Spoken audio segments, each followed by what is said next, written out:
성경대로라는 제목으로 말씀 전하시겠습니다. 참 좋으신 하나님 감사합니다. 갚을 수 없는 은혜를 우리에게 베풀어 주시고 주의 자녀 삼으시고 하나님의 나라를 우리에게 상속받도록 은혜를 주심에 감사와 찬송을 드립니다. 오늘도 하나님의 은혜에 감사함으로 주님 앞에 나와 예배 드리오니 우리의 예배를 받아 주시옵소서. 아버지 하나님, 하나님 앞에 나올 때에 땀 흘리고 수고하여 결실한 것들 기쁨으로 즐거움으로 감사함으로 예물로 드리오니 하나님 받아 주시옵소서. 어려운 시절 속에서도 주의 백성들의 삶의 자리자리를 지켜주시고 하나님의 백성들을 선한 길로 인도하여 주시옵소서. 아버지 하나님, 드려진 예물 하나님의 영광을 위하여 복되고 아름답게 사용되게 하여 주시옵소서. 특별히 오늘 몸된 교회에 등록하는 사랑하는 자매님을 기억하여 주시고 하나님께서 이 교회 안에 뿌리 내리게 하여 주시고 믿음의 아름다운 교제하게 하여 주시고 그리스도의 영광을 위하여 복되게 살아내는 귀한 인생 되도록 축복하여 주시옵소서. 아버지 하나님, 말씀을 듣습니다. 깨달음의 은혜가 있게 하여 주옵소서. 감사를 드리며 축복하며 예수님 거룩하신 이름으로 기도드리옵나이다. 아멘. 할렐루야. 새로 시작된 한 주간 은혜 안에 승리하시는 성도님들 되시길 축복합니다. 우리 인사 한번 하겠습니다. 2부터 했더니 다들 이상하게 생각하시던데 이렇게 인사하십시오. 도박하지 맙시다. 한 번 더 하세요. 예. 자, 여러분 도박하시지 마십시오. 도박하지 않으시기를 축복합니다. 여러분, 제가 이런 이야기 왜 하는지 좀 지나다 보시면 알게 될 겁니다. 우리가 읽은 고린도전서 15장은 성경에는 부활장이라고 말합니다. 부활에 관하여 가장 잘 설명해 주고 있는 장인데요, 이 부활을 설명하며 바울이 1절부터 4절의 말씀을 읽었는데, 바울은 내가 너희에게 전한 복음 너희가 받았고 그 가운데 서 있는데 너희가 굳게 지키고 헛되이 믿지 않으면 구원받는다고 이야기하고 있습니다. 우리에게도 동일하게 적용될 것입니다. 우리가 듣고 받고 지키고 있는 그 구원의 말씀을 끝까지 잘 지키시면 하나님 우리에게 구원을 주실 줄로 믿습니다. 여러분, 그런데 구원을 이야기할 때 우리에게 전해준 구원의 내용이 무엇인가라고 말하면 예수님입니다. 3절과 4절에 바울이 그래서 이렇게 말하고 있죠. 내가 받은 것을 먼저 너희에게 전하였나니 이는 그리스도께서 우리를 위하여 죽으셨다는 것과 장사 지낸 바 되셨다가 살아나셨다는 것입니다. 복음의 핵심은 그리스도의 죽으심과 부활하심에 있습니다. 이것이 기독교 신앙의 핵심입니다. 그런데 여러분, 성경대로라는 이 앞에 있는 이 중요한 단어를 오늘 우리는 살펴보려고 합니다. 복음의 핵심은 예수님인데 우리 예수님은 즉흥적으로 그냥 아무런 계획 없이 그 복음이 이 땅에 시작된 것이 아니라 성경대로 되었다는 것입니다. 무엇대로요? 성경대로 된 것입니다. 기독교 신앙은 우연히 발생한 일이 아니고 하나님의 즉흥적인 계획이 아닙니다. 우리 하나님께서 계획하신 것들을 말씀하셨고 말씀하신 것들을 성취하셨다라는 의미입니다. 모든 역사는 성경대로 되어진다는 것을 믿으시길 축복합니다. 여러분 어떻습니까? 여러분이 만약에 요즘에 우리 60세 은퇴를 앞두고 계신 분들이 많잖아요. 내가 은퇴할 때 은퇴하고 나서 아무것도 안 하고 그냥 집에서 쉬면 노후를 보낼 수 있으면 행복할 것입니다. 그런데 정직하게 우리 가운데에 특별히 60대가 되신 분들은 어떻습니까? 60대는 젊어서는 부모님을 복양했습니다. 그리고 일하면서는 자녀들을 향하여 모든 것을 쏟아부었습니다. 그리고 나서 자녀들로부터는 아무것도 받지 못하는 세대라고 말합니다. 그래서 노후가 준비되신 분들이 별로 없습니다. 참 슬픈 현실이죠. 그래서 60대에 은퇴를 해도 무엇인가 새로운 일을 시작해야 합니다. 그런데 새로운 일을 시작할 때 자본은 어디서 나옵니까? 퇴직금이잖아요. 퇴직금으로 새로운 일을 시작하는데 아무 계획 없이 이거 한번 해볼까?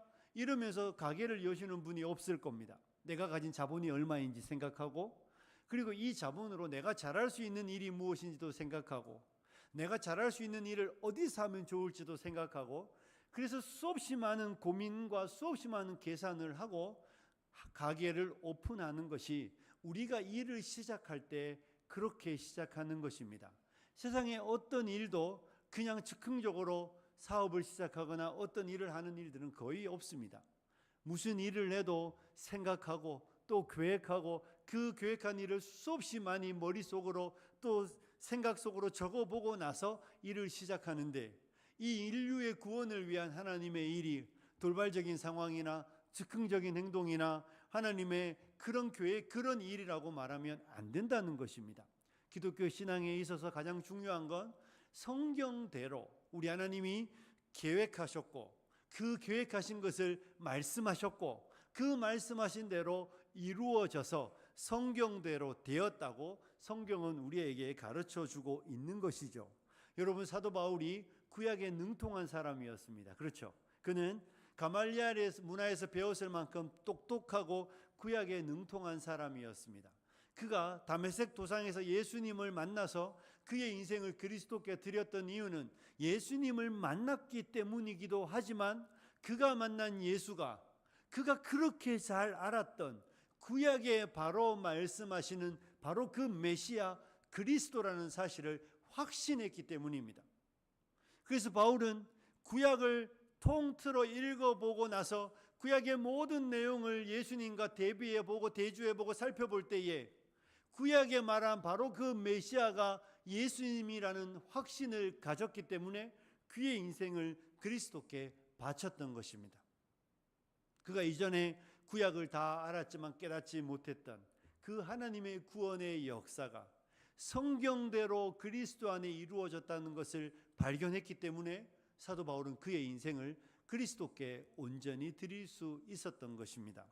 저는 오늘 저와 여러분은 이 본문을 주의하기보다는 성경대로 되었다는 그 말씀을 중심으로 하나님의 은혜를 나누려고 합니다. 사랑하는 성도 여러분, 성경대로 되는 것을 믿으시기를 축복합니다. 성경대로 되는 줄로 믿습니다. 여러분, 창세기를 시작하며 태초에 하나님이 천지를 창조하셨다라고 말하고 있습니다. 그런데 그 창세기 1장에 보면 이런 표현이 나오고 있습니다. 1장 30절에 보면 맨 마지막 부분이 이렇습니다. 맨 마지막 두 개를 읽어볼게요. 어떻게 되고 있습니까? 그대로 되니라. 다시 한번 읽어볼까요? 그대로 되니라. 그대로 된다는 말이 무엇입니까? 하나님이 생각했던 것, 그리고 그 생각하신 대로 말씀하셨던 그대로 되었다는 것입니다. 그래서 하나님이 보시기에 좋았던 것입니다. 여러분, 창세기 1장에는 그대로 되리라는 표현이 6번이나 나오고 있습니다. 하나님이 창조에 6일 동안 창조하실 때마다 하나님은 말씀하셨고, 말씀하신 그대로 되었고, 되었기 때문에 하나님이 보시기에 심히 좋았던 것입니다. 그대로 되는 게 무엇입니까? 말씀하신 대로 되었다는 것입니다. 여러분 어떻습니까? 여러분은 생각하는 대로 말하는 대로 됩니까? 잘 안 되잖아요. 저는 천하의 악필입니다. 그래서 엊그제 집에 앉아서 글씨를 한번 썼더니 아내가 막 웃더라고요. 저보고 똑바로 써보래요. 그래서 제가 똑바로 썼습니다. 정말 정성을 들여 썼더니 하는 말이 초등학생 글씨라고. 그런데 제가 글씨보다 더 못하는 게 있는데 그림입니다. 그래서 저희 아들이 저를 완전 빼다 박았습니다. 사람을 그리면서 틀림없이 사람을 그렸을 거예요. 그런데 졸라맨만 그립니다. 그래서 여러분 못 보여줘요. 보여주기 싫은 게 아니라 못 보여주는 거예요. 창피해서. 만약에 제가 생각했던 머릿속에 그림 있잖아요. 다 그 그림이 펜을 들고 싹 그렸을 때에 그대로 그려지면 얼마나 기쁘겠습니까? 머리에는 있는데 현실은 달라도 너무 다른 것이죠. 그래서 그대로 되지 않아서 보시기에 힘이 좋지 않습니다. 그래서 저는 그림을 그리지 않습니다. 저에게 자필로 뭐 해달라고 요청하시면 안 됩니다. 하실 거면 내용은 써주되 글은 자신들이 쓰셔야 합니다. 그런데 하나님은 어떻습니까? 생각하셨던 것이 말씀으로 이루어지고 말씀하신 것이 그대로 역사 속에 이루어지는 것입니다. 그대로 되기 때문에 하나님이 보시기에 좋았던 것이죠. 여러분, 좋은 일도 그대로 되지만 좋지 않은 일도 그대로 됩니다. 창세기 2장 17절에 하나님이 아담에게 이렇게 말씀하셨죠. 선악을 알게 하는 나무의 열매는 뭐하지 마라? 먹지 말라. 내가 먹는 날에는 반드시 죽으리라 말씀하셨습니다. 물론 죽는다는 개념을 신학적으로 이야기하면 영혼이 죽고 육체가 죽고 죽어가는 죽음이 있겠지만 이 말을 문자 그대로 읽으면 그저 죽는 거예요. 여러분, 하나님은 말씀하셨고 그러면 먹는 날에는 죽어야 하는데 인간은 아담은 먹고 나서 한 900년은 더 사는 것 같아요. 언제 먹었는지 알 수 없으니까 분명히 먹는 날은 죽는다고 말했고 그 말씀하신 것이 이루어지는 게 창세기 5장 5절에 가면 이렇게 기록되어 있습니다. 그는 930세를 살고 뭐하였더라? 죽었더라. 하나님이 말씀하신 것이 역사 속에 그대로 이루어졌습니다. 여러분, 창세기 6장에 가도 좋지 않은 역사가 기록되잖아요. 인류의 홍수 이야기가 기록되어 있습니다. 하나님은 홍수로 인류를 심판하시기 전에 말씀을 먼저 주셨습니다. 창세기 6장 3절에 보면 이렇게 기록되어 있습니다. 함께 읽을까요? 시작.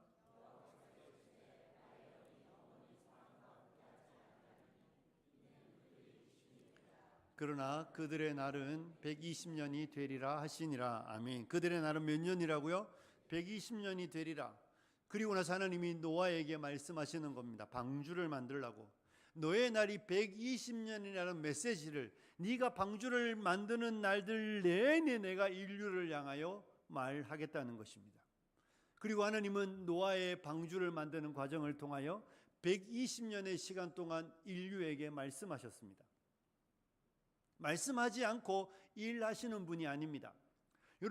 여러분에게 일어나는, 우리의 삶에 일어나는 모든 일들은 말씀하신 일이 일어나는 거예요. 하나님은 말씀하시고 일하시는 분이십니다. 노아에게 120년이라고 말씀하셨고, 하나님은 모든 인류를 향하여 120년에 너희에게 돌이킬 수 있는 시간이 있다고 말씀하셨지만 사람들은 듣지 않았습니다.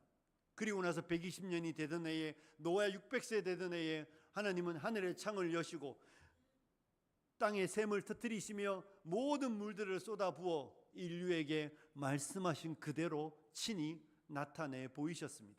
그리고 이것을 우리는 노아 홍수라고 이야기하는 것입니다. 하나님이 아브라함을 불렀습니다. 너의 자손을 하늘의 별처럼 바다의 모래같이 많게 하겠다고 말씀하시며, 아브라함이 별로 하나님을 믿지 않을 때 하나님은 아브라함에게 이런 말씀을 주셨습니다. 창세기 15장에 가면 13절에 여호와께서 아브라함에게 이르시되 너는 반드시 알라. 내 자손이 이방에서 객이 되어 그들을 섬기겠고 그들은 400년 동안 내 자손을 괴롭히리라. 약 400년의 시간을 하나님이 아브라함에게 말씀하셨습니다. 하지만 그런데 이 이야기는 아브라함의 때에 일어나지 않습니다. 이삭의 때에도 일어나지 않습니다. 야곱이 요셉과 함께 이집트로 내려갔습니다. 70명의 가족이 내려가고 그 땅에서 430년을 살았습니다. 아브라함에게 말씀하시고 나서 500년에 가까운 시간이 흘렀을 때에 하나님의 말씀은 성취되었습니다. 그래서 출애굽기 12장 41절에 이렇게 기록되어 있습니다. 430년이 끝나는 그날에 여호와의 군대가 다 애굽 땅에서 나왔다라고 말하고 있습니다. 하나님은 말씀하신 것을 반드시 이루셨던 것입니다. 이스라엘 역사 속에 586년에 바벨론에 의하여 이스라엘이 멸망하게 되었습니다. 바벨론에 의하여 멸망할 때에 하나님은 그냥 그 사건이 갑자기 일어나게 약속하지 않으셨습니다. 여러분이 성경을 읽어가 보면 이사야, 예레미야, 에스겔, 다니엘, 그리고 선지서들이 쭉 나오는데 수없이 많은 선지자들은 이스라엘이 멸망하기 전 몇십 년 안에 대부분 등장하는 사람들입니다. 그리고 하나님은 계속하여 너희가 돌이키지 않으면 망한다는 말씀을 계속하여 주셨습니다. 그리고 예레미야를 통하여서는 너희가 바벨론의 포로가 되어 갈 것이고 70년이 차면 돌아올 것이라는 말씀을 예레미야 선지자에게 주셨습니다. 예레미야가 그렇게 예언할 때에 그 당시에 이스라엘의 선지자가 예레미야밖에 없었겠습니까? 그렇지 않습니다. 다른 많은 거짓 선지자들은 예레미야의 말을 믿지 않았습니다. 예레미야를 치고 예레미야를 박해하며 예레미야의 말이 거짓이라고 왕에게 고했습니다. 하지만 예레미야의 말은 진실이었습니다. 하나님이 예레미야에게 입을 통하여 주신 말씀이기 때문에 이스라엘 백성들은 바벨론에 의하여 멸망했습니다. 그런데 예레미야의 말은 또 진실이어서 그들은 하나님이 약속하신 70년이 찾아 다시 돌아오게 되었습니다. 그래서 에스라 1장 1절은 이렇게 기록하고 있습니다. 제가 읽어볼까요? 바사왕 고레스 원년에 여호와께서 예레미야의 입을 통하여 하신 말씀을 이루게 하시려고 바사왕 고레스의 마음을 감동시키심에 그가 온 나라에 공포도 하고 조서도 내렸다라고 말하고 있습니다. 보시는 대로 하나님께서 예레미야의 입을 통하여 하신 말씀을 이루게 하시려고 바사왕 고레스를 감동하시는 것입니다. 하나님은 예레미야에게 70년을 말씀하셨고 그 70년이 성취되기 위하여 하나님은 그 당시에 가장 강대국이었던 페르시아 제국의 고레스 왕의 마음을 감동하시는 것입니다. 그리고 약속하신 말씀은 역사 속에 그대로 이루어졌습니다. 구약만 그렇습니까? 여러분 신약의 사도행전에 읽어가면 바울이 유라굴로 강풍을 만나 모든 배가 파손되고 죽음에 놓이게 되었을 때에 하나님은 바울에게 분명히 말했습니다. 죽지 않는다고. 그래서 사도행전 27장 25절에 보면 바울이 이렇게 말하고 있습니다. 그러므로 여러분이여 안심하라. 나는 내게 말씀하신 그대로 되리라고 하나님을 믿노라. 내게 말씀하신 그대로 되리라고 하나님을 믿노라고 말했고 그 말씀대로 하나님은 바울의 배가 멜리데라는 섬에 걸리게 하시고 그들을 구원하여 주셨습니다. 이것이 성경이 우리에게 주고 있는 하나님의 일하심의 방식입니다. 오늘 우리가 읽었던 고린도전서의 예수님의 죽으심이, 예수님의 부활이 성경대로 되었던 것처럼 하나님은 모든 인류의 역사를 말씀하신 대로 이루고 계시다는 것을 여러분과 저는 믿어야 할 줄로 믿습니다. 성경대로 되는 것입니다. 성경을 벗어나서 일어나는 일은 없습니다. 한 나라에 불신자들이 다스리는 나라도 흥망성쇠를 할 때에 그들이 하나님이 그들의 마음에 새겨주신 양심의 법을 따라 다스릴 때에는 나라가 흥합니다. 그런데 놀랍도록 그들이 하나님이 사람의 마음에 새겨준 양심의 법을 따라 나라를 다스리지 않을 때에는 나라가 망하는 것을 우리가 다 보는 것입니다. 하나님은 말씀하신 대로 이루시는 분이십니다. 말씀하지 않은 것을 행하시는 분이 아닙니다. 그래서 성경대로 되기 때문에 우리가 예배 시간에 가장 많은 시간을 말씀 듣는데 할애하는 것입니다. 여러분이 왜 목회자를 귀하게 여깁니까? 주의 종이어서입니까? 물론 주의 종이어서입니다. 교회가 목회자를 귀하게 여기는 이유는 그 설교자가 하나님의 말씀을 전한다고 여러분이 확신하기 때문입니다. 그래서 우리가 많이 배신을 당합니다. 여러분 절대로 제가 여러분에게 부탁드리는데 목사이기 때문에 믿으면 안 됩니다. 목사이기 때문에 믿는 게 아니라 그가 하나님의 말씀을 전하기 때문에 믿으셔야 합니다. 그러니 여러분은 목사가 하는 이야기를 잘 듣고 그 이야기가 정말 하나님의 말씀인지 확인해야 합니다. 그리고 그 이야기가 하나님의 말씀이면 듣기 싫어도 들으셔야 합니다. 한국교회는 이상한 논리들을 만들어내었습니다. 주의 종을 거스리고 주의 종을 대적하고 주의 종이 주의 종 맞아요. 아니라는 게 아니라 저만 주의 종입니까? 여러분은 뭐 주의 뭡니까 그럼? 우리 다 주의 종이에요. 믿으시죠? 부름받은 자리가 다른 것뿐이에요. 목회자를 귀히 여길 때 여러분이 귀히 여겨야 되는 것은 그 목회자가 주의 말씀을 받아서 그의 입술을 통하여 하나님의 말씀을 전달하기 때문에 귀하게 여기는 것입니다. 그래서 목사에게 있어서 제일 중요한 일은 하나님의 말씀을 받아서 성도에게 전하는 것입니다. 그러므로 여러분은 목사가 하나님의 말씀을 잘 준비할 수 있도록 최대한 배려해야 합니다. 제일 미련하고 어리석은 교회가 목사님을 바쁘게 만드는 교회입니다. 엄마가 바쁘면 밥상이 부실해집니다. 그렇죠? 목사가 바쁘면 설교가 부실해집니다. 그건 뭐 어쩔 수 없습니다. 그래서 지혜로운 교회는 목회자에게 스트레스를 주지 않습니다. 주지 마세요. 자, 여러분 목회자가 하나님의 말씀을 받아 섬기기 때문에 우리는 귀히 여깁니다. 그걸 들어야 내가 풍성해지고 내가 어떻게 살아가야 되는지 알게 되고 또 그렇게 살 때에 우리의 인생에 복이 되기 때문입니다. 하나님의 말씀대로 된다는 것을 여러분에게 말씀드리는 것입니다. 절대로 돌발 상황은 없습니다. 우리의 인생의 돌발도 하나님이 성경에 말씀하셨던 그 원리를 따라 이루어가는 과정 가운데 일어나는 일들입니다. 그러므로 저와 여러분은 하나님의 말씀대로 된다는 것을 믿는다면, 성경대로 된다는 것을 믿는다면 어떠한 사람이 되어야 하겠습니까? 사랑하는 성도 여러분, 먼저는 저와 여러분이 바울이 말씀하신 그대로 되리라고 믿었던 것처럼 저와 여러분도 말씀대로 된다는 것을 믿으시기를 소원합니다. 우리 뜻대로 되는 게 아니라는 것입니다. 여러분, 우리의 뜻대로 되고 내 기도대로 되면 큰일 납니다. 무슨 큰일 나는 줄 아세요? 여러분이 지금 은행에 있는 여러분의 모든 계좌는 당장 내일 아침에 종이 쪼가리가 될 겁니다. 왜냐하면 우리 모두는 욕심이 많아서 너무 많은 것을 구하거든요. 만약에 우리나라 어디입니까? 돈을 어디서 찍죠? 한국은행에서 우리가 기도하는 대로 하나님이 다 들으셔서 돈을 내일 아침에 수십조 찍어서 다 뿌렸다고 생각해 보십시오. 오늘 1,000원에 양파 하나 샀는데 내일은 100만 원 주고 양파 하나 사야 될지도 모릅니다. 그러니 여러분의 집에 있는 모든 돈은 다 쓰레기가 됩니다.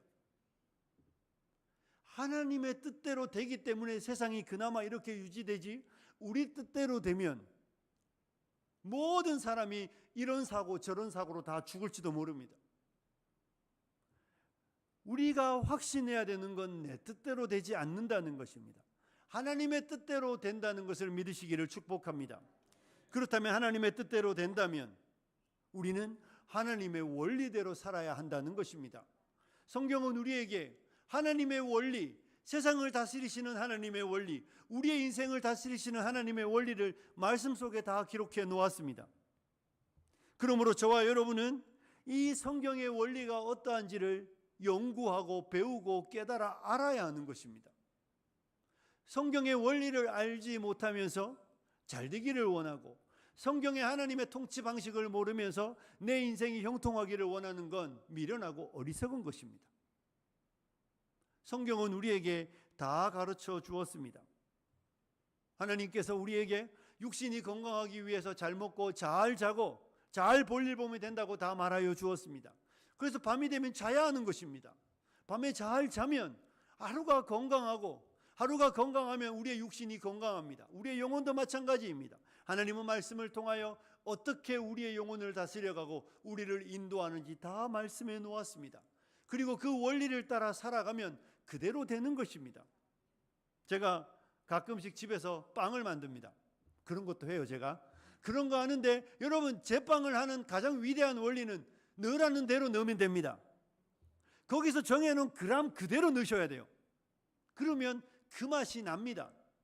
그런데 꼭 한국 사람들은 제빵도 한국 음식처럼 하잖아요. 손맛대로. 꽝입니다. 꽝. 절대 안 됩니다. 원리대로 하면 됩니다. 그런데 우리는 원리대로 하는 걸 잘 안 해요. 여러분이 원리대로 잘 안 하면서 결과를 기대하는 건 어리석은 것입니다. 사랑하는 성도 여러분, 그래서 저와 여러분은 성경대로 된다는 것을 믿는다면 성경을 배우고 성경을 묵상해야 성경대로 되는 것을 경험하게 되지 않겠습니까? 성경대로 되는 게 뭔지도 모르는데 성경의 결과물을 기대하는 것보다 어리석은 사람은 없습니다. 그래서 저와 여러분은 성경을 배우고 성경을 묵상하는 일에 집중해야 합니다. 저와 여러분은 고독해지는 것을 자청해야 합니다. 뭐 해야 된다고요? 고독해지셔야 합니다. 여러분, 고립은 뭐예요? 왕따예요. 왕따. 고립은 어떤 가정이 날씨가 너무 더워지니까 산으로 계곡으로 휴가를 갔는데 갑자기 소나기가 내려 물이 찾아 고립되었다, 이런 표현 쓰잖아요. 그건 하고 싶어서 된 게 아니라 어쩔 수 없이 일어난 일인데, 기독교인은 고립이 아니라 고독해져야 합니다. 자원하여 고독해져야 저와 여러분은 하나님의 말씀을 깨달아 알 수 있습니다. 이 예배 시간에 여러분이 스스로 고독해지지 않으면 목사의 이야기가 안 들려요. 이런 이야기 아니겠습니까? 교회당에 들어오면서 12시에 할 일을 계속해서 생각하고 있으면 예배 시간 내내 시계밖에 안 보입니다. 불안해지지 않으세요? 우리 목사님 지금 설교가 중간쯤도 안 온 것 같은데 벌써 50분이네. 막 이러면서 아니 나 12시에 뭐 해야 되는데, 그러면서 우리의 머릿속에 모든 그런 생각이 있으면 고독은 없는 거예요. 여러분이 예배에 와서 하나님을 만나려면 이 모든 시간 내 옆에 누가 앉았는지 잊어버리고, 내 앞에 누가 어떤 생각을 하는지 다 잊어버리고, 내가 예배 이후에 뭘 해야 되는지 다 잊어버리고, 우리 목사님을 통해 주신 하나님의 말씀을 듣겠다고 스스로를 하나님 앞에 고독하게 세워야 들려요. 그래야 하나님의 뜻을 발견하는 겁니다. 고독에 실패하고 스스로를 세우는 데 실패하고 영적인 삶의 승리는 절대로 없습니다. 저는 핸드폰을 들고 성경을 묵상한다는 말은 절대 믿지 않습니다. 성경을 읽을 수는 있어도 묵상은 안 됩니다. 여러분 성경책 딱 놓고 핸드폰 열고 읽으면 알림창이 계속 뜨잖아요. 거기다 소리도 한 번씩 해주잖아요. 어르신들 카톡 막 문자 알림 문자 계속 오는데 뭔 묵상을 하겠습니까? 여러분 성경은 행간을 읽는다고 말합니다. 행간이 뭐예요? 단어와 단어 사이를 읽고 줄과 줄 사이를 읽으며 하나님이 우리에게 말씀을 주실 때 하나님의 마음이 어떠하셨을지, 하나님의 호흡이 어떠하셨을지, 하나님의 생각이 어떠하셨을지, 이 말씀을 주실 때 하나님의 마음이 어떠하셨을지 읽어야 돼요. 그러니 그걸 읽으려면 고도의 집중력과 많은 생각이 필요합니다. 그런데 핸드폰을 들고 수없이 많은 방해 요소들을 가지고 핸드폰으로 말씀을 묵상하면 묵상이 되겠습니까? 안 됩니다. 우리 아이들이 제일 어려워하는 게 시잖아요. 제가 볼 때 우리 아들은 그래요. 자기 이야기 하지 말라 그랬는데 국어를 너무 못하고 국어의 시는 시는 사람이 할 게 아니라고 저에게 늘 이야기를 하더라고요. 시는 사람이 할 게 아니어서 저도 그 선생님들이 이렇게 인터넷 강의하는 거 보면 시를 시로 안 가르쳐요. 시를 꼭 수학처럼 가르치더라고요. 왜냐하면 그 정서를 못 읽어내니까. 시인이 시를 쓸 때 느꼈던 감정과 시인이 시를 쓸 때에 생각했던 그 마음들을 이해하지 못하기 때문에 그냥 수학처럼 배우더라고요. 물론 그렇게 하면 점수가 잘 맞기는 해요.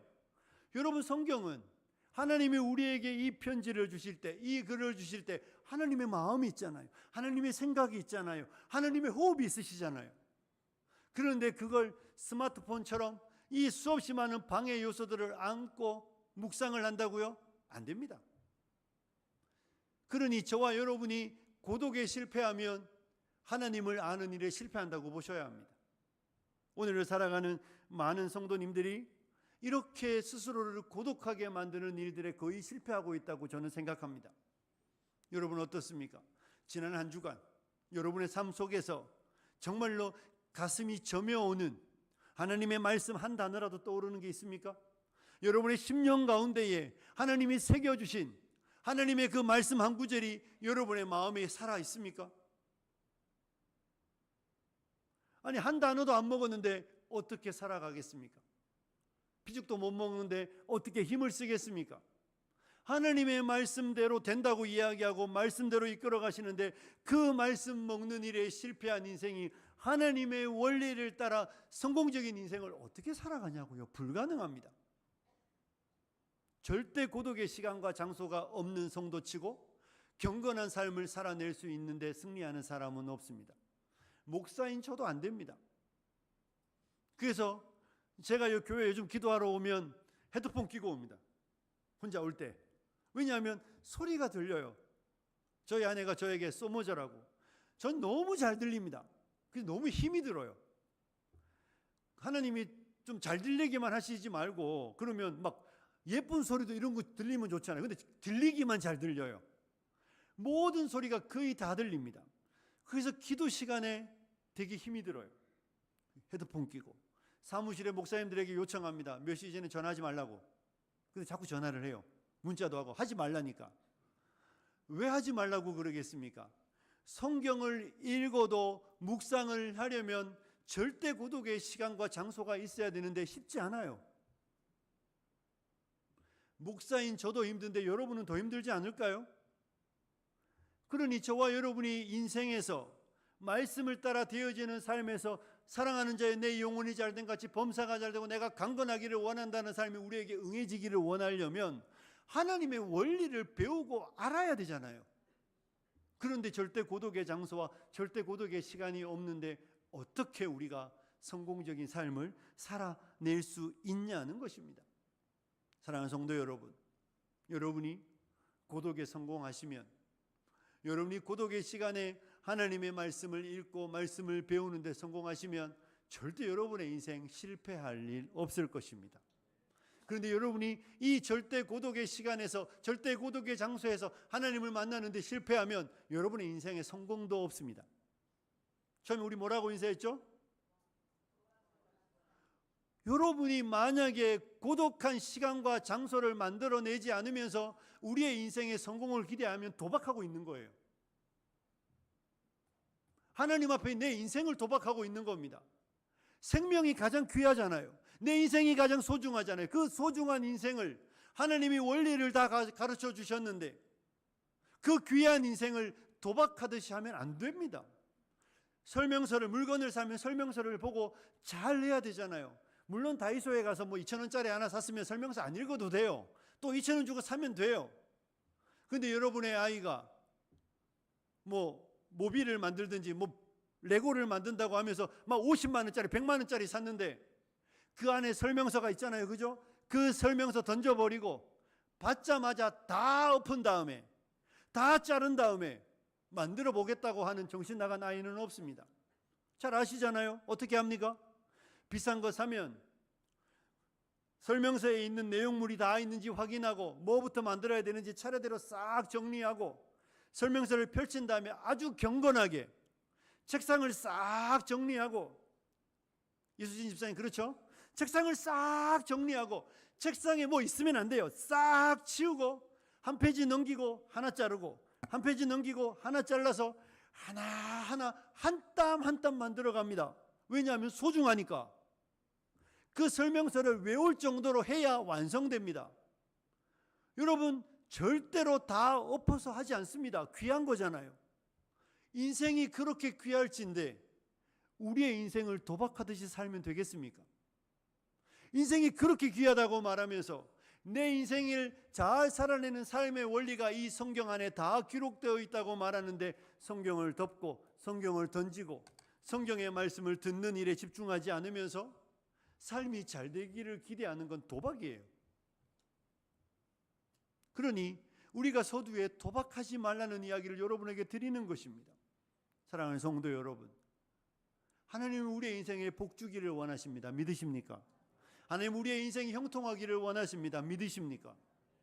선한 목자 되신 주님이 우리를 선한 길로 인도하기를 원하시잖아요. 찬양도 부르셨잖아요. 그런데 여러분, 천국에 가는 길은 한 길만 있는 거 아닙니다. 예수로 말미암아 가지만 질질 끌려갈 수도 있고 맞으면서 갈 수도 있고 즐겁게 동행할 수도 있습니다. 그 선택은 내가 하는 거예요. 여러분이 하는 거예요. 형통의 길을, 복된 길을, 평강의 길을 원하면 평강의 길을 갈 수 있도록 그 자리에 서야죠. 그리고 그 자리에 서려면 하나님의 말씀이 우리에게 가르치는 그 방향에 서야죠. 그런데 말씀이 뭐라고 말하는지 모르는데 어떻게 그 길을 갈 수 있겠습니까? 맛있는 요리를 먹고 싶으면 그 설명서를 잘 읽고 레시피를 따라 만들어야죠. 먹고는 싶은데 따르지 않으면 안 됩니다. 하나님은 우리에게 그런 재능을 주지 않으셨습니다. 하나님은 우리와 도박하지 않습니다. 하나님은 심지 않은 데서 절대로 거두게 하시는 분이 아닙니다. 심지 않은 데서 혹시 여러분의 인생이 거두어지고 있다면 말씀을 따라 살아가지 않는데 잘 되고 있는 건 복 아닙니다. 단언컨대 몇 년 안에 그것이 복이 아니었다는 것이 반드시 드러날 것입니다.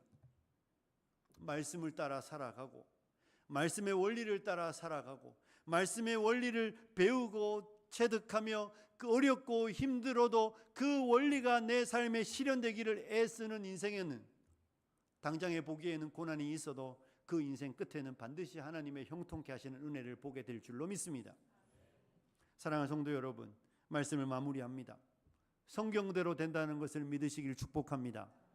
믿으신다면 절대 고독의 시간과 장소를 만들어 내셔야 합니다. 하나님의 말씀을 듣는 일들을 즐겨 하셔야 합니다. 그리고 하나님의 말씀을 여러분이 스스로 묵상할 수 있어야 합니다. 여러분 스스로 말씀을 읽고 이 말씀에서 나를 돌아보는 일들을 하시기만 하면 여러분은 목사가 별로 필요하지 않는 성도가 될 수 있습니다. 원리는 간단합니다. 방법도 간단합니다. 하나님은 말씀하신 대로 반드시 이루십니다.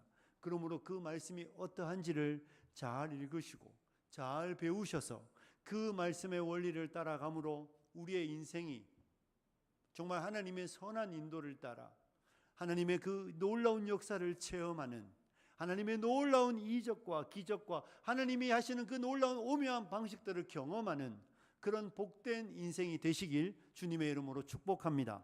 기도하겠습니다. 하나님 아버지 감사합니다. 성경대로 되는 이 역사를 우리가 배우며 하나님, 우리의 인생이 성경 안에 있기를, 성경의 말씀을 따라 살아가기를 소원합니다.